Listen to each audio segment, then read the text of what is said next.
Cinema నేను చూసినా బానే ఉంది కానీ దాంట్లో నాకు 2-3 సీన్లు నచ్చినాయండి. ఓజీ గంభీర పవన్ కళ్యాణ్ పేరు నాకు బాగా నచ్చింది. అది అంటాడు కదా వాసి వాసి ఓజీ గంభీర అని, అది బాగుంది. మళ్ళా స్టైల్ బాగుంది, మన పవన్ కళ్యాణ్ స్టైల్ బాగుంది. తమన్ గారు మ్యూజిక్ అయితే హైలైట్ అసలు. ఆ సినిమాలో పవన్ గారు ఇంకో మీసం కూడా తిప్పుకోవచ్చు. తమన్ గారు అప్పుడు ఒక్క మీసమే తిప్పిండు ప్రీ రిలీజ్ రోజు, ఇప్పుడు 2 తిప్పుకోమని చెప్తాను నేను 2 తమన్ గారు మ్యూజిక్ దాంట్లో అసలు హైలైట్ భలే బాగుంది. నాకు కొత్తగా మ్యూజిక్ డైరెక్టర్ పేరు చెప్పటం నేను నాకు నోరు దొరకపోయినా కూడా బాగుంది.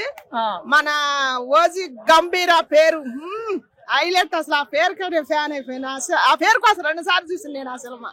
పవన్ కళ్యాణ్ గారికి ఇప్పటి వరకు కూడా 100 కోట్ల సినిమా లేదని చెప్పి చాలా మంది కూడా ట్రోల్ చేసేవారు. మరి ఏకంగా మొదటి రోజే ఒక్క రోజులోనే 154 కోట్లు, 4 రోజుల్లోనే 252 కోట్ల రూపాయలు కలెక్ట్ చేయడం అనేది ఎలా అనిపిస్తుంది? పవన్ కళ్యాణ్ గారి కెరియర్ లో ఇంత పెద్ద సినిమా అనేది ఇంకోటి వస్తుందంటారా? నేను అదే కోరుకున్నాను. ఎందుకంటే మన పవన్ కళ్యాణ్ గారికి సినిమాకి ఎన్ని వందలు కాదు 10 కోట్లు రావాలని కోరుకున్నా.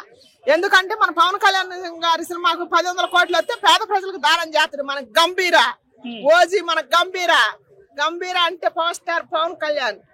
నాకు నేను 2 సార్లు చూసినా భలే ఉంది, స్టైల్ బాగుంది. మన బద్రీనాథులో ఖుషీలో స్టైల్ ఎట్టుంది, ఆ కత్తిలో కత్తి చెడు ఇక్కడ పెట్టుకోవాలనిపిస్తుంది అనమాట. అట్టుంది, బాగుంది, ఆ స్టైల్ బాగుంది, మ్యూజిక్ బాగుంది. మళ్ళా మన గంభీర పేరు బాగుంది. కొంతమంది సినిమాలో స్టోరీ లేదు, అంతా ఎలివేషన్ తోనే నడిచింది, మ్యూజిక్ తోనే నడిచింది అంటారు కదా, మీకేమనిపించింది? స్టోరీ ఎలా అనిపించింది? నాకు బాగానే అనిపించింది. నాకు ఫస్ట్ మెయిన్ ఆ స్టైల్ నచ్చింది. గంభీర అనే పేరు అసలు హైలైట్ అనమాట. ఆ పేరు పెట్టడమే, ఆ పేరే అసలు హైలైట్ అనమాట మన పవన్ గారికి. మరి ఓజీ పార్ట్ 2 ఉంటదని చెప్తున్నారు, ఒకవేళ ఉంటే ఎలా ఉంటది అంటారు? ఉంటే బాగుంటది, ఇంకా బాగుంటది. దీని మీద ఇంకా బాగుంటది గంభీర. అది మన పవర్ స్టార్ పవన్ కళ్యాణ్ పేరు గంభీర అంటేనే ఆ హైలైట్ పేరు బాగుంది. మరి ఇప్పుడు తెలంగాణలోని సినిమా టికెట్ రేట్లు తగ్గించేయాలని చెప్పి గవర్నమెంట్ తరపు నుంచి ఒక అఫీషియల్ గా జీవో రిలీజ్ చేశారు.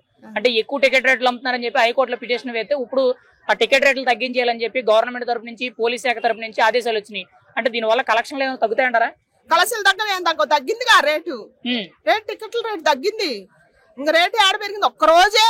అది ఒక్కరోజే 1000 రూపాయలు చేసింది, అంతేగాని టికెట్ రేటు తగ్గిపోయింది. కలెక్షన్లు ఏం తగ్గదు, కలెక్షన్లు ఇంకా పెరుగుతాయి. అంటే పవన్ కళ్యాణ్ అధికారంలో ఉండి టికెట్ రేట్లు ఎక్కువ అమ్మించుకున్నాడు, అధికార దుర్వినియోగం చేస్తున్నాడు, ప్రజల దగ్గర నుండి డబ్బులు దోచుకుంటున్నాడు అని చెప్పి మాట్లాడుతున్నారు కదా, మీరేం చెప్తారా వాటి కోసం? నేను అసలు ఒప్పుకోను ఆ మాట అంటే. ఎందుకంటే మనం ఓజీ మన గంభీర డబ్బుల కోసం టికెట్ల రేట్లు పెంచినాడంటే అస్సలు నమ్మను. ఎందుకంటే ఆయన అటు చేసే వ్యక్తి కాదనమాట. ఇంకెవరన్నా అంటే నమ్ముతాం, కానీ మనం పవన్ కళ్యాణ్ టికెట్ల కోసం పదవిని అడ్డం పెట్టుకుని రేట్లు పెంచుతాడంటే ఆ మాట తప్పు అసలుకి. మన పవర్ స్టార్ పవన్ కళ్యాణ్ అసలు ఆ పని చేయడు, ఎందుకంటే ఓజీ గంభీర కాబట్టి. ఒక మాటలో ఓజీ సినిమా గురించి మీరేం చెప్తారు, ఎలా ఉంది? ఓజీ సినిమా గురించా? బాగుంది. ఓజీ సినిమాలో గంభీర పెట్టడం ఇంకా హైలైట్ గా ఉంది, చాలా బాగుంది.